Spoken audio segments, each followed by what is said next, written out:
Welcome, ladies and germs. This is the AISOM After Chat number 2. That in itself is a milestone because I wasn't even sure we were going to get to number 1, but now we're at number 2. We've got pretty much the same panels we did last time with one exception. The prepared mind can actually see and respond to us without having to go through Luke or, you know, the other guy, the one German guy. So yeah, here on the panel we've got the prepared mind. Sir, I don't believe I know your name. Do you have a name you would like to be called? Me? Or Boyd. Or the blue M&M. Either one will work. Oh, I thought you were California. Alright. Mr. R. Boyd here. We've got Mark from Scouting Free in Germany, and we've got Luke Banter from AISOM. Pretty sure you all are familiar with him. He's the one you just got finished watching. And Colorado Biker and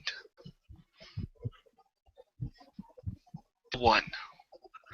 Welcome to the chat, boys. Let's make it a good one. The topic is the same one as the AISOM chat. What's the agenda? Let's pretty much keep it going.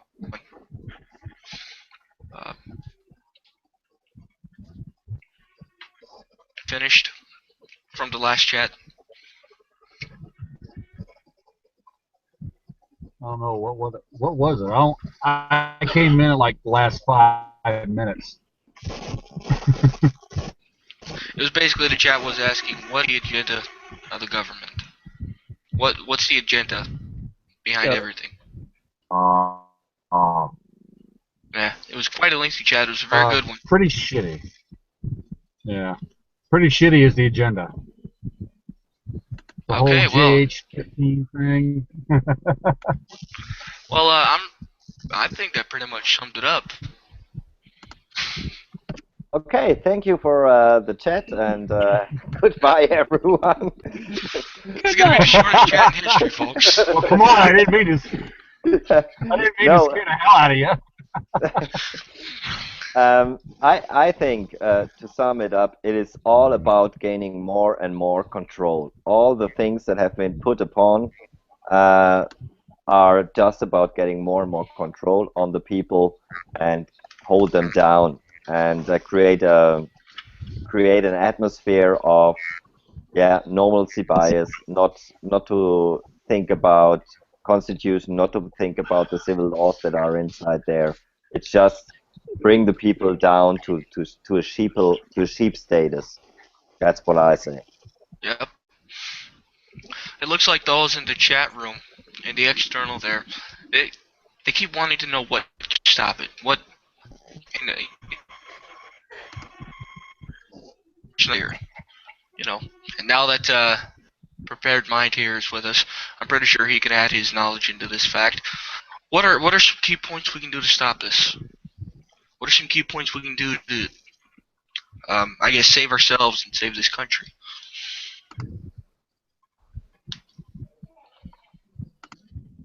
And Canada. I forgot to add Canada.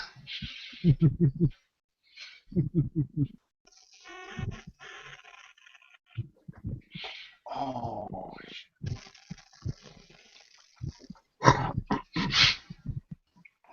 John, are you there?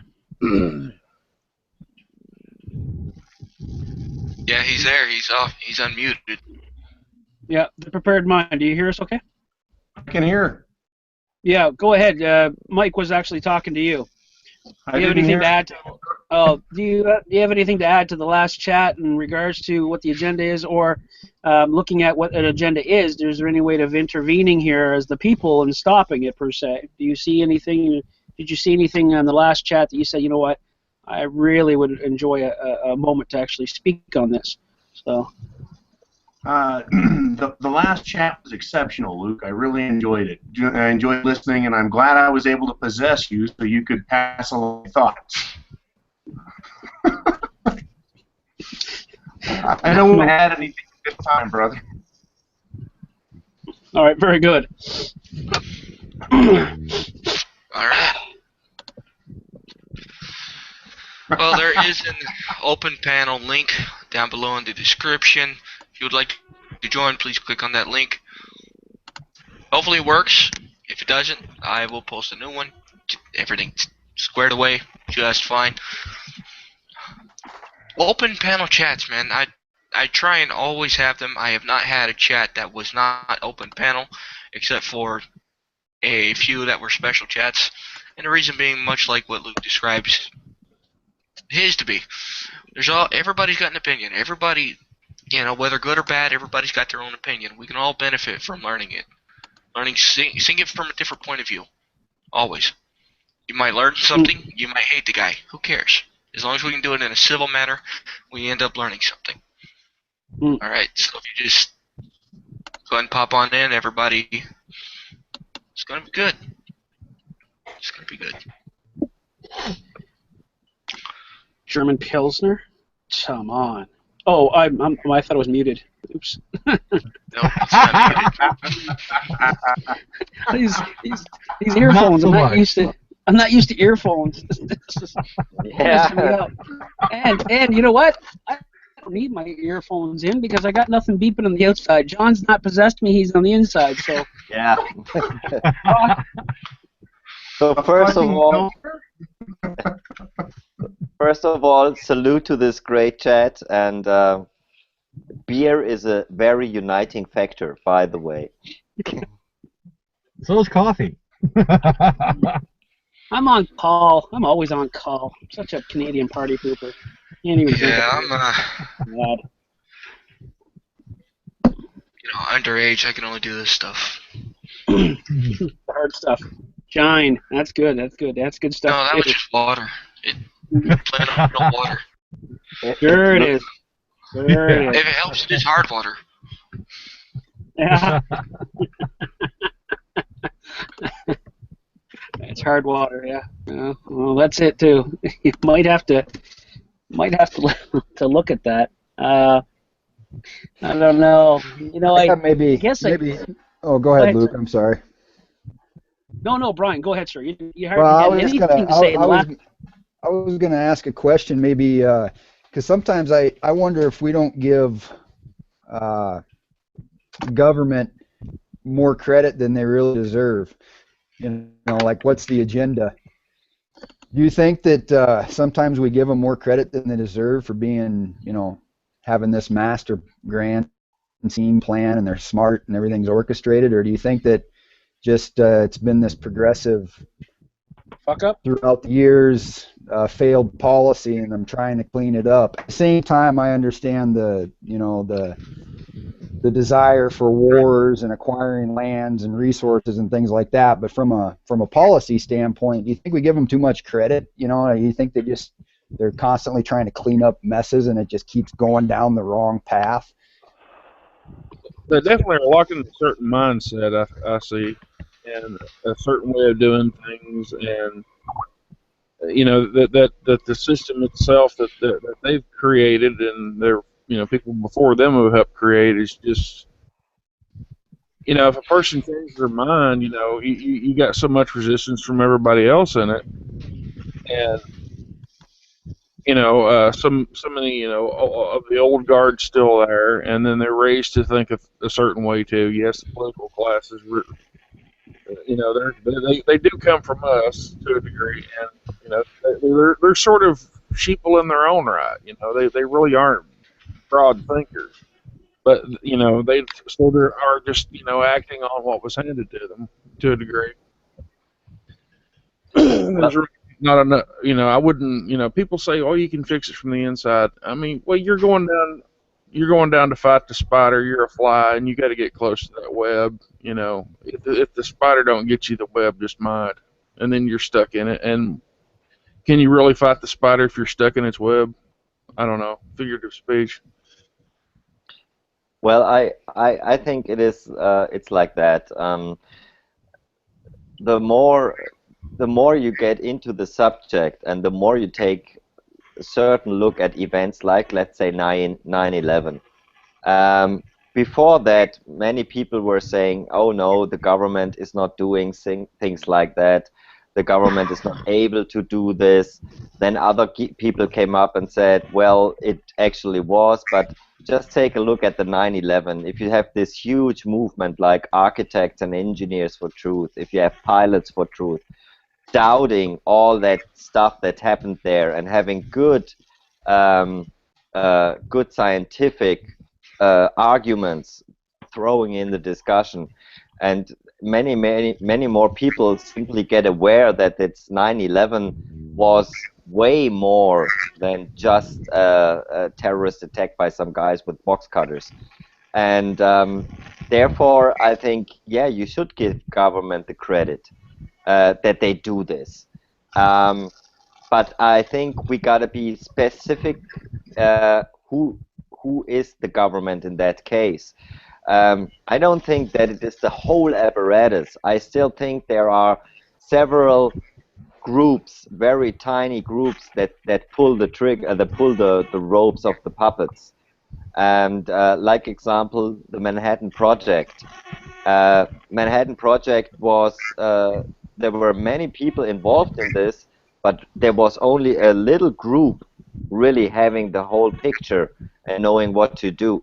And there, if we think the government, well, these are the representatives, these are the mayors, these are the senators, and all that stuff, I think there's always a small group in the government pulling the ropes of the puppets and telling the people what to do. So I think we give government a lot of credit because there are so many incidents happening where you literally could see that they were the one who were pulling the strings. Yeah, it seems like the bureaucracies and the campaign financing has more to do with what goes on than anything now. It's like, everything that's thrown outside of government and government from government now runs government. And we're really better off on the outside of it. It seems to me we have more. The people can have more effect on government from the outside. We may not be able to have the kind of effect we want when we want it, but we're putting pressure. When the people do something, they're putting pressure on the whole thing. It's not one or two inside trying to do something against, something that is bound and secret and fixed and,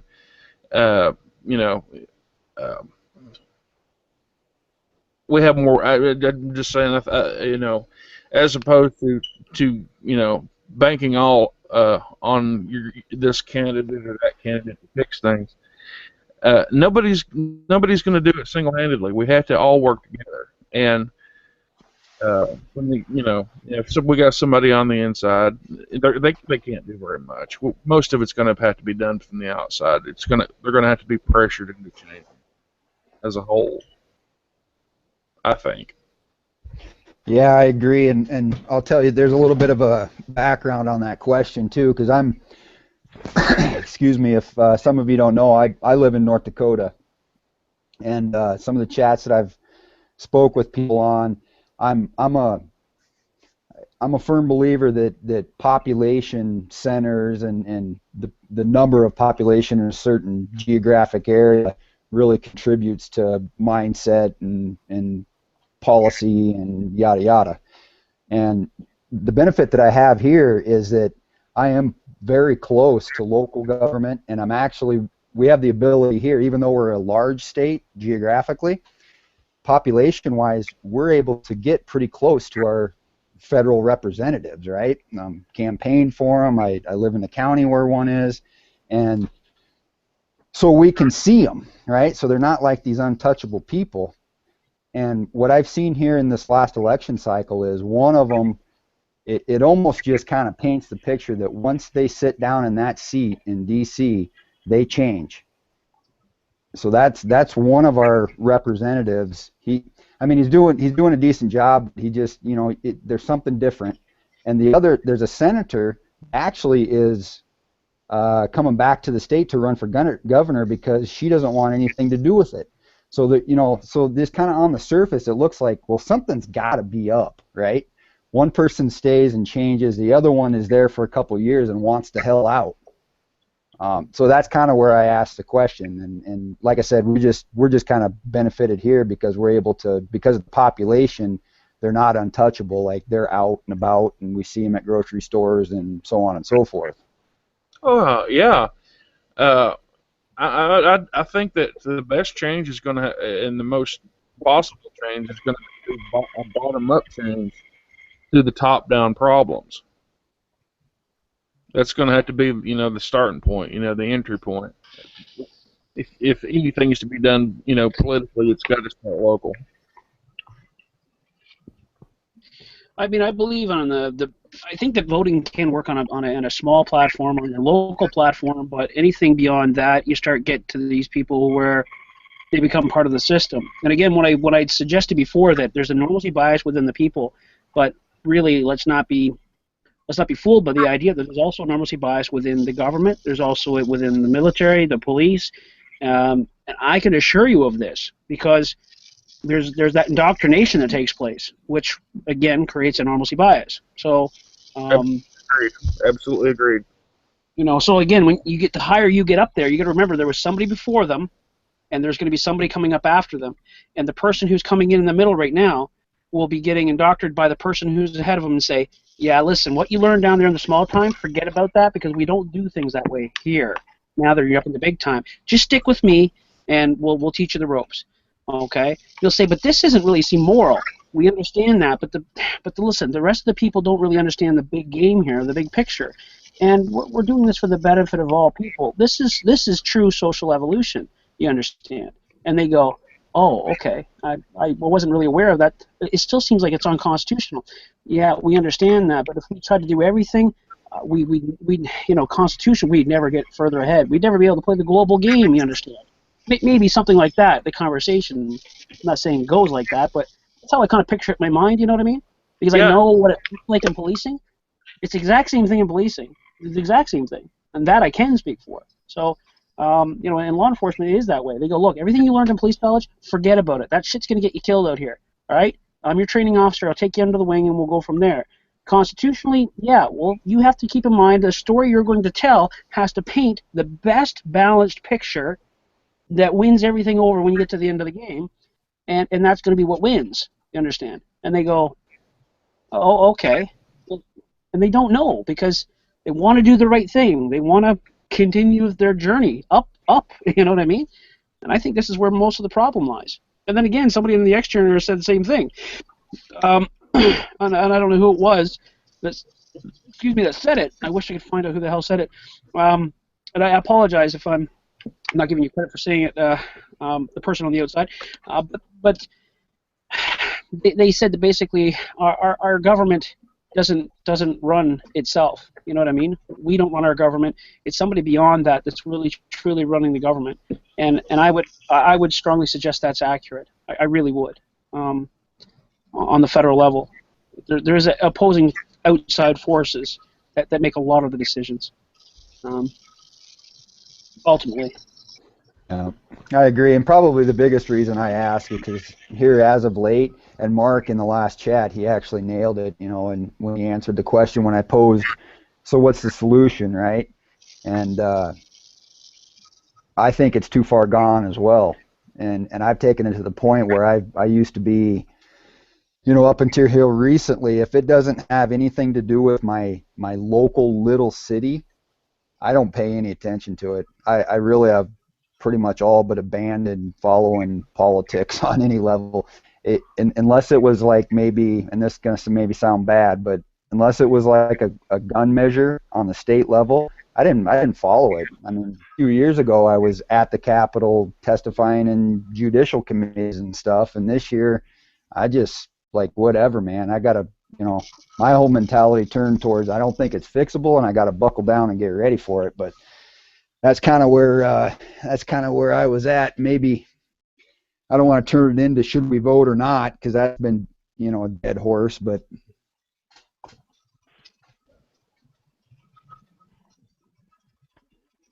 yeah, I totally I can agree, and I really can relate to this. as long as people have hope that they can make a change, I really think it all has to get down and dirty. All the stuff has to crash. There has to be chaos, and whatever comes after this, I'm really not sure that this will be a bright future, because if you take a look at history, there in 1% of all cases, there was something good coming out of chaos. If you take a look at most of the times when political systems broke down through chaos, the result was a dictatorship. And this is something where I would say you have to have in mind too. If you're just saying, okay, I'm preparing for the big shit hits the fan scenario, what will come after that? And history just tells us most of the time after this comes dictatorship. French Revolution, we had 10 years of trying to get something like democracy going on, but then Bonaparte stepped in and said, Napoleon, here I am. And there are so many examples out there. So people who really believe that after chaos comes wealth and growth, this is very short-minded. And this will be a long period of suffering. And people need to come together and create something like a power, like a social power to change things. But before that, there will be chaos, and chaos will take a long time. And when it does, it's going to hit the fan and hit it hard.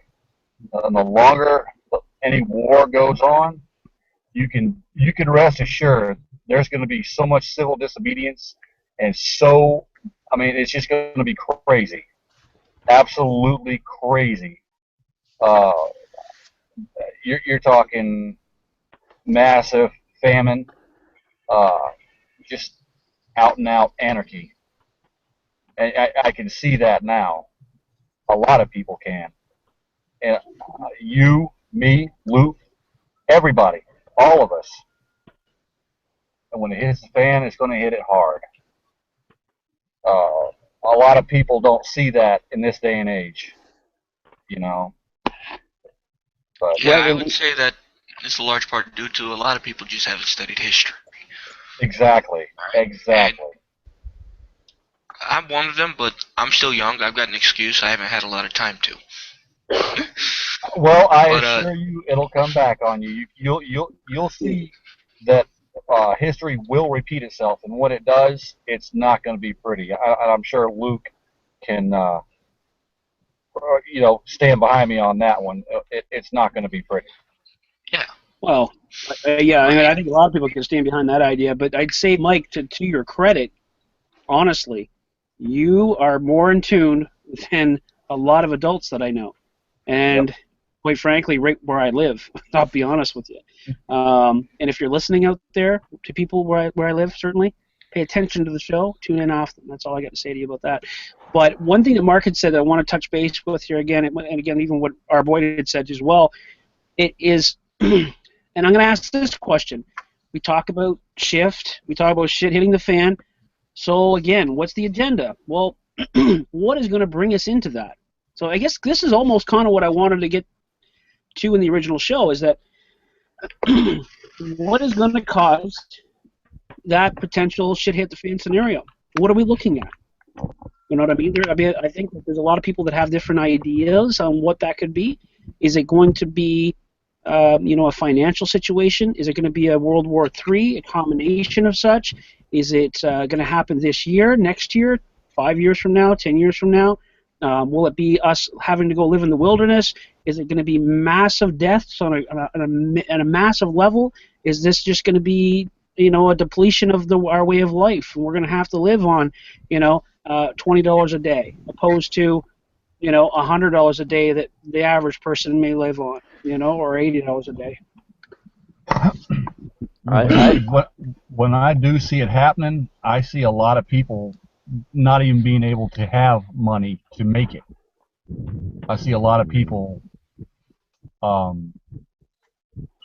basically being homeless and living in the woods. I really do.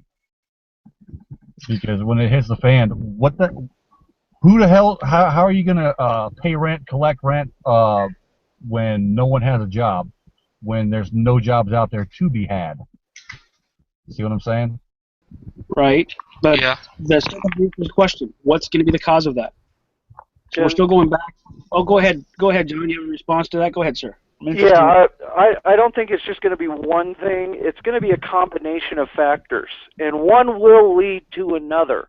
It may start economically, but it also may start socially. It may start politically, but one will have a knock-on effect, and it will cause another one. It'll be a causation. There won't be just one thing that causes it all. It's a combination of factors that's just going to drag everything down. I don't think it's going to be sudden. I think it's going to be long, drawn out, vicious, brutal, and sad. It's going to take a long time. There's not one thing that's going to do it. It's going to be a whole bunch of things that's going to cause a severe reset of society.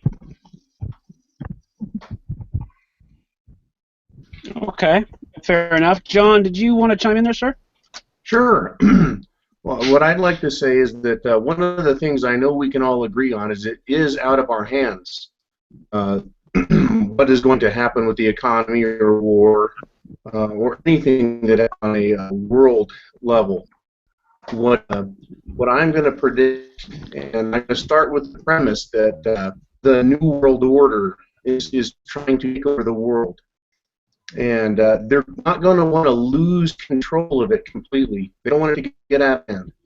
And I think they're trying to do things as slowly as possible. Okay, the powers that be, they want a smooth transition to their new system. That doesn't mean there's not going to be chaos, death, mayhem on a grand scale that none of us can really envision. I try to envision it, and I have nightmares. But anyways, I think they're going to try for something slow and manageable. And I think that falls along the lines with history we've seen, and that is that they have slowly taken our rights away around the world. They've slowly destroyed the economy and converted it. And I think they're going to continue to try for that. So for some of us, it's going to get out of hand. You know, there'll be people living, starving, dying. I think in other areas they may try and maintain a little more semblance of civilization. Some ideas I had. I totally agree on both of you. In my opinion, it's a combination of many incidents that will happen, and I also think that many fires are getting lit on different spots on the world just to see how they work out, you know. And in my opinion, what really it didn't surprise me, but just let's take a look at that. About 5 or 6 years ago, people were talking about the Amero, you know, the new currency made of US dollar and euro. And I was listening very closely to that, and I thought, okay, but it wasn't mentioned at all by the German government, by the French government, by the Europeans. It was dropped in there, and then it faded away. So what happened now is that Europe, UK, Germany, France, and Italy just joined the new Asian bank backup scenario that is far anything but the Amero. So European countries are turning away from the Amero, going with the Asians, with the Chinese. And this is something where I say, yeah, maybe they had a plan on doing the Amero thing, but they simply figured out that United States, they are not able to make that financially. They are not the best partners for that. So, you know, the allies, they just turned their back now to the USA, and this is just something, maybe it's not wanted politically, but here is the financial aspect ruling. And I think that here the money was making the decisions. I think the decisions here are being made at the money. That's basically what it all comes down to is banking and the exchange of money and trade and all that. I think basically the Amero failed because Mexico, Canada, and other countries and their central banks looked at our debt in the United States and said, "Whoa, we don't want to get involved in that." It's kind of like Greece or Italy in the EU, because they're a huge liability. And I think Canada, Mexico, and several other countries said, "Whoa, wait a minute, they have got insane amounts of debt, and if we join together with that, then we're going to take on that as well, and that'll depress our economies as well." So I think that was really the death knell of that, was our own wasteful ways. Seems like most everything starts with most the monetary problem starts with fractional reserve banking and money printing in excess. Every time they print another dollar, or whatever, the dollars that you have are reduced in value by the printed money's percentage of the overall amount. So, we get to that's your source of inflation right there, and it's just entirely too much borrowing by governments, entirely too much creation of money out of thin air by banks that don't have any assets to cover it. The stock markets are entirely built on the manipulation of values built upon manipulation of things. Stacked upon things. If everybody called in their cards, there wouldn't be enough stuff there to cover it all. The markets would crash, the banks would crash, the economies would crash, all cave in. All the people that are that are playing these games in these markets are stealing the wealth away. Maybe stealing's not the right word. I mean, it's legal, but they're siphoning off value from the inflation through the various mechanisms of the financial instruments that they're allowed to trade and operate.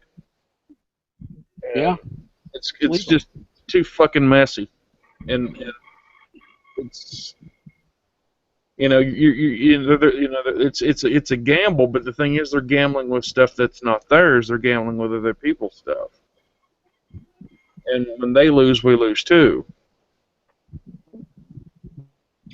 Yeah. Right. This goes back to what I was saying about. Oh, go ahead. Go ahead, Luke. No, I was just agreeing with him, sir. Go ahead. Oh, okay. Well, this is what I was saying. Economics is only one part of it, but it might not be economics that can start this house of cards from falling down. It could be a political collapse that leads to a war, that leads to an economic collapse, or it could be an economic collapse that leads to political strife that leads to war, or it could be a war that leads to political strife. They're so interdependent on one another that one cannot be the sole cause. It's going to, like I said, it's going to be a factor of things that brings it all together that causes the problem. And we do have an opportunity when everything does go to hell to reform society and reform the way that we think about the way we organize ourselves as a society and change things for the better. So there is a possibility, but it's not just the economics can do it. It's the world governments can do it. The politics, everything can do it. There's not just one thing, or it might be a massive natural disaster. That can set off this chain reaction of events. If let's say we get hit by a solar flare, we're in the most active 2 years of solar flares. So one part of the world, let's say, it doesn't even have to be the United States. It could be Asia. Asia gets hit with a massive solar flare, shuts down everything, huge humanitarian crisis, And that can lead to an economic collapse in that area, which will have a ripple effect worldwide, which will have a political effect, and then a military effect.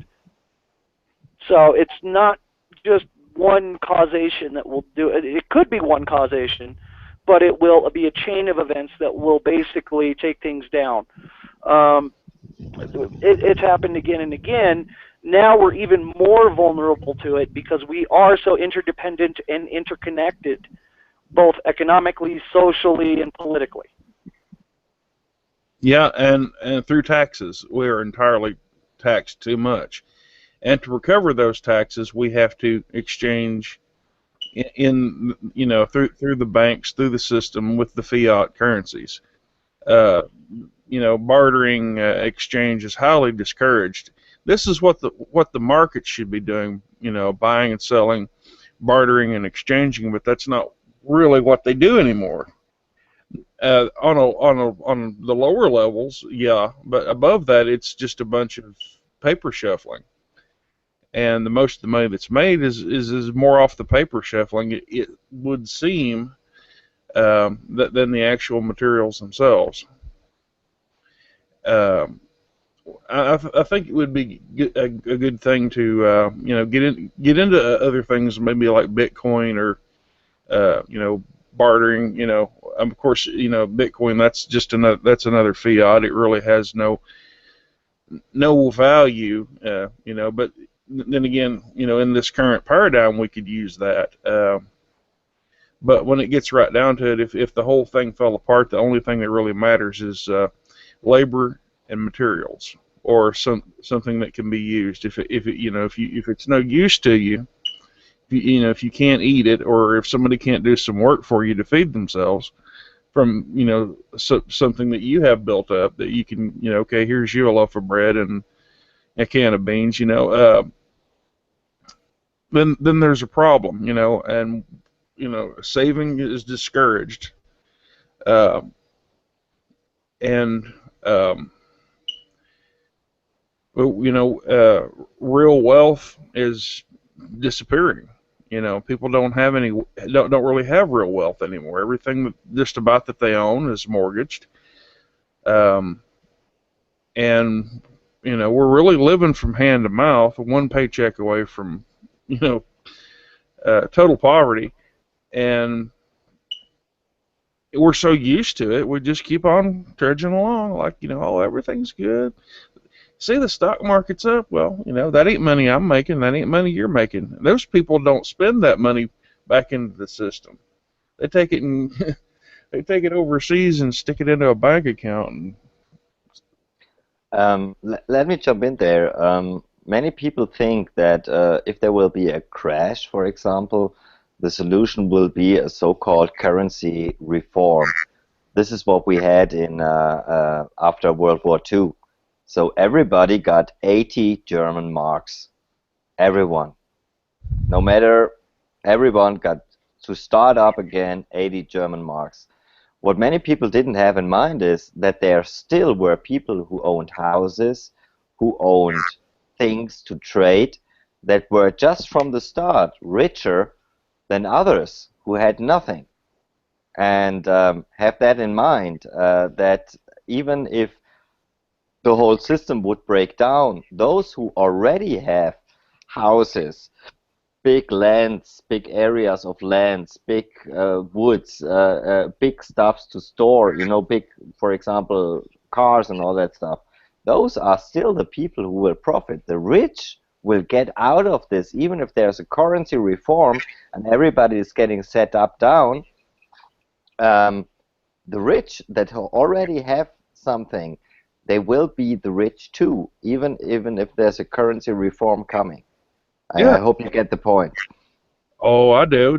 What about anyone else here? Yeah, and maybe just a slightly different route there, but you talk about agendas, there's the agenda right there.